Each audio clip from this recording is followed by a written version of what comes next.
আসসালামু আলাইকুম।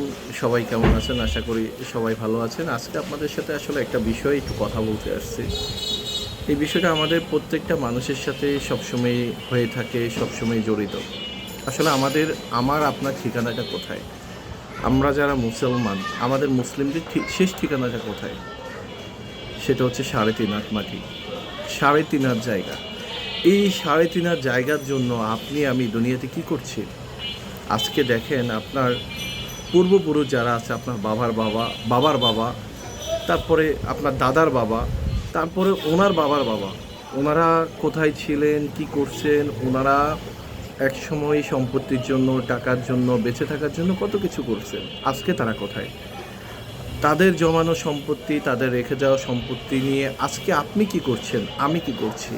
সামান্য একটু সম্পত্তি, একটু টাকার জন্য আপনি ভাই ভাই সম্পর্ক নেই, ভাই বোনের সম্পর্ক নেই। আপনি আজকে একটু টাকার মালিক হয়েছেন বলে আপনি আপনার রক্ত বলে যাচ্ছেন, আপনি আপনার সম্পর্ক বলে যাচ্ছেন। আসলে মনে হচ্ছে আপনি মনে করছেন আপনি জিতে যাচ্ছেন, আসলে আপনি জিতে যাননি। আপনি সাময়িক জিতে গেলেও আপনি হেরে যাচ্ছেন। আপনি অন্যায়ভাবে আরেকজনের সম্পদ দখল করছেন, আপনি অন্যায়ভাবে একজন মানুষকে হেনস্থ করছেন, আপনি অন্যায়ভাবে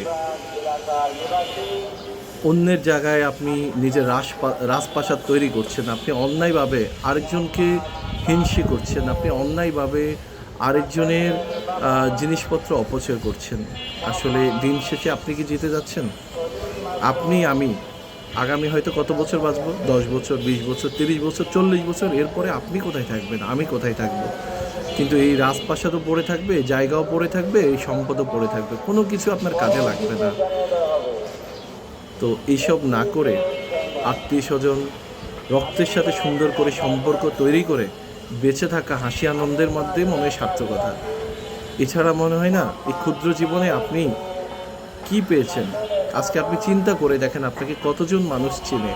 আপনার ফেসবুকে 200-300 ফ্রেন্ড, এর বাইরে আপনার কিন্তু কেউ আপনাকে চিনে না। আপনার আত্মীয় স্বজন কজনের সাথে আপনার সম্পর্ক ভালো, একবার নিজে একটু চিন্তা করে দেখেন। এই দুনিয়ার জন্য, ক্ষণিকের ভালো থাকার জন্য, ক্ষণিকের ভোগ বিলাসিতার জন্য আপনি কি করছেন? যে মানুষটা আপনার উপকার করছে আপনি তাকে বলে যাচ্ছেন, যে মানুষগুলো সবসময় আপনার পাশে ছিল আপনি তাদেরকে বলে যাচ্ছেন। আপনি কি করছেন? কার ক্ষতি করছেন? কাদেরকে হিংসে করছেন? হ্যাঁ, কাদের পিছিয়ে লেগে আছেন? মানে একবার নিজেকে চিন্তা করেন। একটু আঙ্গুল ফুলে কলা গাছ হয়েছেন, সাময়িক কিছু অর্থ হয়েছে, কিছু টাকা হয়েছে, ছেলে সন্তান কিছু টাকা কামাচ্ছে, তাই বলে আপনি কি করছেন? এই টাকা আপনার কোনো কাজে লাগবে না। এই টাকা দিন শেষে কোনো কাজে আসবে না। মানুষের সাথে মিলেমিশে, মানুষের সাথে হাসি আনন্দ শেয়ার করে, সুখ দুঃখ ভাগাভাগি করে বেঁচে থাকা হচ্ছে সার্থকতা। দিন শেষে আপনার আমার ঠিকানা কিন্তু ওই ৩.৫ হাত মাটি, ৩.৫ হাতের দেওয়ালের যেই ঘর, সেটাই আপনার আমার ঠিকানা, অন্য কিছু না।